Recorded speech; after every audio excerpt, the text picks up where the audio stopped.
In November 1936, millions of American workers received a government form unlike anything they had seen before. It asked for their name, address, date of birth, and parents' names. In return, the federal government gave them 9 digits. Those digits were not created for credit cards, bank accounts, driver's licenses, medical records, or background checks. They were designed for one purpose: to connect a worker's wages to the retirement benefits that worker might receive years later. Before 1936, Americans were not invisible. Employers kept payroll books. States recorded births and marriages. The Census Bureau counted households. Draft boards registered men. Tax collectors maintained returns. Courts, immigration offices, pension agencies, and local governments all created records. But those records were scattered. A worker could appear under one spelling in a factory ledger, another name in a census record, and a different address in a tax file. When that worker changed jobs or moved to another state, the paper trail often broke. America did not lack information. It lacked a permanent link between the records. And when Washington promised retirement benefits based on a lifetime of earnings, that missing link became a national problem. Before Social Security, the average American worker did not have a permanent federal identification number. A person might appear on a birth certificate, marriage license, property deed, voter list, city directory, tax return, military record, or immigration document. But each record served a separate purpose. The census counted households once every 10 years. Draft boards identified men during wartime. Tax authorities collected revenue. Counties recorded property and family events. None of these systems created a continuous national employment history. For most workers, the best record of their employment existed inside the company that hired them. Factories used time cards, payroll books, employee numbers, and personnel files. Railroads maintained service records. Mines tracked shifts. Unions kept membership lists. These systems worked reasonably well as long as the worker remained with one employer. The problem began when that worker left. A man might spend several years in a Pennsylvania steel mill, move to a Detroit automobile plant, lose his job during the Depression, and later work in an Ohio warehouse. Each employer knew what it had paid him. No single institution knew what all of them had paid him. That did not matter when the federal government offered no national retirement insurance for private workers. Washington had no reason to follow someone's wages across an entire career. The Social Security Act changed that. The moment benefits became connected to lifetime earnings, the government needed a record that could survive job changes, company closures, relocation, and the passage of decades. A national wage system could not depend on names alone. Millions of Americans shared common names. Spelling varied from one clerk to another. Immigrants sometimes used shortened or anglicized surnames. Middle names appeared in one record and disappeared in another. Women often changed surnames after marriage. Addresses changed whenever workers moved. Birth dates were not always dependable either. Many Americans born in rural areas before modern birth registration lacked standardized certificates. Some relied on church records, family Bibles, or delayed documents. Inside one factory, a supervisor might distinguish two workers named William Johnson by department address or employee number. Across thousands of employers, that would not work. The government considered other methods. Fingerprints were accurate, but many Americans associated them with criminals and police records. A national fingerprint system for factory workers would have created immediate public resistance. Addresses were temporary. Employer numbers were not portable. Names produced too many duplicate records. A permanent number offered a simpler solution. The number would remain unchanged when a worker moved, married, changed employers, or entered a different industry. The original goal was not to create a national identity card. It was to answer one practical question: where should this worker's wages be recorded? The Social Security number emerged from the economic disaster of the Great Depression. Before the 1930s, many elderly Americans never experienced retirement as we understand it today. They worked until poor health made work impossible. They depended on savings, adult children, relatives, churches, charities, or local relief. A small minority received military pensions, public employee pensions, or private company benefits. For millions of industrial workers, old age remained a private risk. Then the economy collapsed. Banks failed. Savings disappeared. Unemployment destroyed the ability of adult children to support their parents. Local charities and city governments were overwhelmed. The Depression did not create poverty among elderly Americans. It exposed how fragile their security had always been. An older worker could lose a lifetime of savings and still be unable to find another job. A parent who had expected support from working children might discover that the children were unemployed too. Public fear produced powerful pension movements. Dr. Francis Townsend attracted millions of supporters with a plan for large monthly payments to elderly Americans. His proposal was costly and politically controversial, but it demonstrated how urgently the public wanted federal action. President Franklin D. Roosevelt preferred a contributory insurance system. Workers and employers would pay payroll taxes. In retirement, qualified workers would receive benefits connected to their earnings. This was intended to be more than charity. It would be presented as an earned benefit. But an earned benefit required proof. The federal government now had to remember who had worked, where they had worked, and how much they had earned. Roosevelt signed the Social Security Act on August 14, 1935. The law created several programs, including old age assistance, unemployment compensation, and aid for vulnerable families. The provision that led directly to the Social Security number was federal old. Beginning in 1937, covered workers and employers would pay payroll taxes. Future retirement benefits would depend partly on the worker's wage record. That created an enormous administrative challenge. A young worker in 1937 might not retire for 40 years. During that time, the worker could have dozens of employers. Companies might close, merge, change names, or lose their records. Payroll clerks might retire or die. The government could not wait until someone reached retirement age and then attempt to reconstruct an entire career. Wages had to be recorded as they were earned. Employers therefore needed identification numbers. Workers needed permanent account numbers. The worker's number would connect wage reports from different employers to one federal record. That was the original purpose of the Social Security number. It did not prove citizenship. It did not prove legal immigration status. It did not contain a photograph or physical description. It was simply the address of a wage account. In 1936, the Social Security Board began designing the new numbering system. It had to create enough numbers for tens of millions of workers while using the technology of the era: paper forms, typewriters, punch cards, tabulating machines, microfilm, and filing cabinets. Officials considered several possibilities. Metal identification tags were discussed but never adopted. Fingerprints were considered too intrusive. Names and addresses were unreliable. The board selected a 9-digit number. The first 3 digits were originally connected to geographic allocation. The middle to help organize records into groups. The final formed the individual serial number. The digits did not reveal race, religion, birthplace, personality, or criminal history. They existed to organize files. The number was meant to remain with the worker for life. Changing jobs would not produce a new one. Moving to another state would not change it.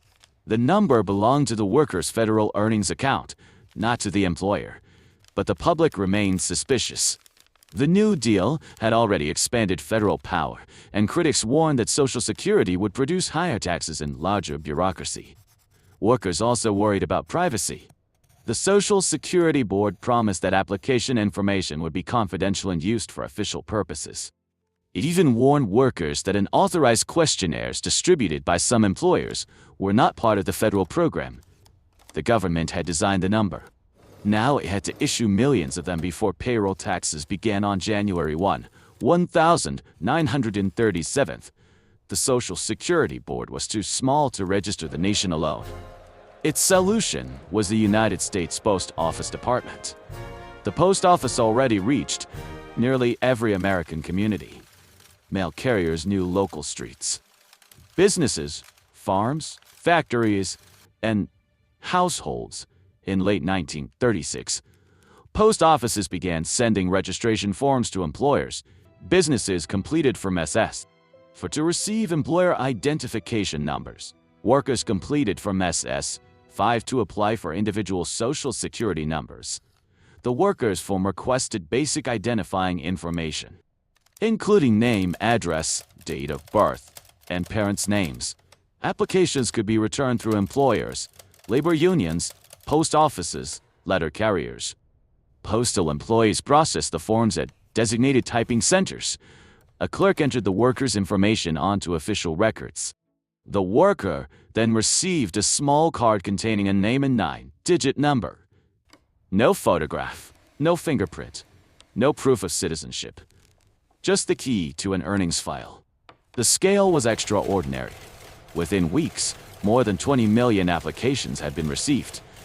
During the first months of the program, tens of millions of Social Security numbers were assigned.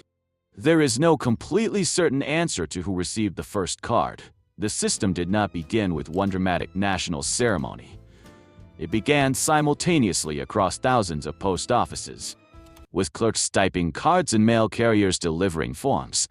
The United States had created a permanent federal number for millions of ordinary workers almost overnight. But issuing the cards was only the beginning. The real system was being assembled in Baltimore. Completed applications were sent to the Social Security Records Office in the Candler Building in Baltimore. The building had once been used as a Coca-Cola bottling facility. It was transformed into a massive record processing center. Thousands of clerks worked with punch cards, typewriters, tabulating machines, microfilm, and enormous filing systems. Information from each application was coded and transferred to mechanical punch cards. Separate workers checked the data to reduce mistakes. The account number was then connected to a permanent wage ledger. When employers reported wages, those earnings were credited to the worker's account. If a person worked for several companies, the wages could still be combined in one record. The office also created a large name index so lost account numbers could be recovered. Names were organized partly by how they sounded, helping clerks locate records, even when spellings differed. This was not a modern computer database. No official could instantly search every detail about every American. The system depended on paper, machines, human labor, and physical storage. Yet the basic idea was modern. A unique number allowed information arriving from different employers to be connected to one person. The government was not originally tracking where workers traveled, what they purchased, or whom they met. It was tracking covered wages. But once a permanent number existed, other institutions would eventually discover how useful it could be. The original Social Security system did not cover every worker: agricultural laborers, domestic servants, many casual workers, self-employed people, government employees, nonprofit workers, and railroad employees were excluded or covered through separate arrangements. These exclusions affected millions of Americans. A factory worker might receive a number and begin building a wage record. A farm laborer might not. A store employee could enter the system. A woman working as a domestic servant in that employee's home could remain outside it. Officials argued that many excluded jobs were difficult to administer. Farm and domestic labor was often seasonal, informal, poorly documented, or paid partly through food and housing. These administrative problems were real, but the consequences were unequal. African Americans were heavily represented in agricultural and domestic labor, particularly in the South. Women also made up a large share of domestic workers. Historians continue to debate the exact political motives behind the exclusions. Some emphasize the influence of Southern lawmakers who wanted to preserve local labor arrangements. Others argue that the strongest evidence points to practical tax and record-keeping difficulties rather than a single racial purpose. Whatever the motive, the result was clear. Millions of workers, many of them poor, black, female, or rural, were initially denied the same retirement protection offered to industrial and commercial employees. Coverage expanded gradually through later amendments.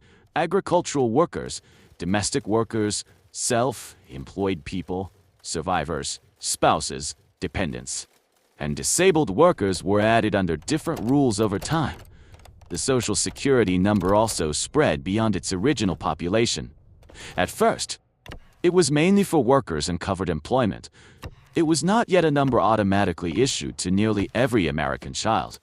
The Supreme Court upheld the major Social Security provisions in 1937, giving the system constitutional security. After that, the Social Security number became increasingly useful beyond retirement records. In 1943, President Roosevelt issued an executive order encouraging federal agencies to use the number when they needed numerical identification systems. The number slowly began to escape its original purpose. Federal employment records adopted it. The Internal Revenue Service began using it as an individual taxpayer identification number. Medicare later relied on it. Banks, universities, state governments, insurers, and credit organizations found it convenient because it was permanent and widely available. Ironically, Social Security cards once carried the warning not for identification. But institutions increasingly treated the number as exactly that. Computers accelerated the expansion. Names could be misspelled. Addresses could change. A stable 9-digit number made it easier to search, match, and combine records. The number also moved into childhood. For decades, many Americans did not receive an SSN until they started working. Tax law changes eventually required parents to provide numbers for children claimed as dependents. The government then developed enumeration at birth, allowing parents to request a Social Security number when registering a newborn. The number created for retirement insurance had become an almost universal American identifier. No single law deliberately created a national identity system. The system emerged gradually because agencies and private institutions kept reusing a number that already existed. Before Social Security numbers, the government did not continuously track most American workers. It tracked separate pieces of their lives. The census recorded households. Draft boards registered men. Tax collectors maintained returns. Courts recorded legal cases. Counties documented births, marriages, deaths, and property. Immigration offices maintained arrival records. Employers kept payroll books. A person could appear in dozens of files, but there was no universal key connecting them. That fragmentation created serious problems. Wage records could disappear when a company closed. Names could be misspelled. Workers could struggle to prove employment many years later. The Social Security number solved those problems by making wage records portable. A worker could change employers, move across the country, or spend decades in the labor force while keeping the same federal account. That provided genuine protection. A worker's retirement rights no longer depended entirely on one employer preserving its records forever. But the same feature that protected workers also increased institutional power. A permanent number made it easier to combine information from different sources. Over time, the SSN became connected to taxes, credit, banking, employment, education, healthcare, and government benefits. It became useful because it was stable. It became dangerous for the same reason. The Social Security number was not originally created as a surveillance tool. It was created because the federal government had made a promise wages earned during a lifetime of work would not be forgotten. To keep that promise, Washington had to turn each worker into a permanent administrative record.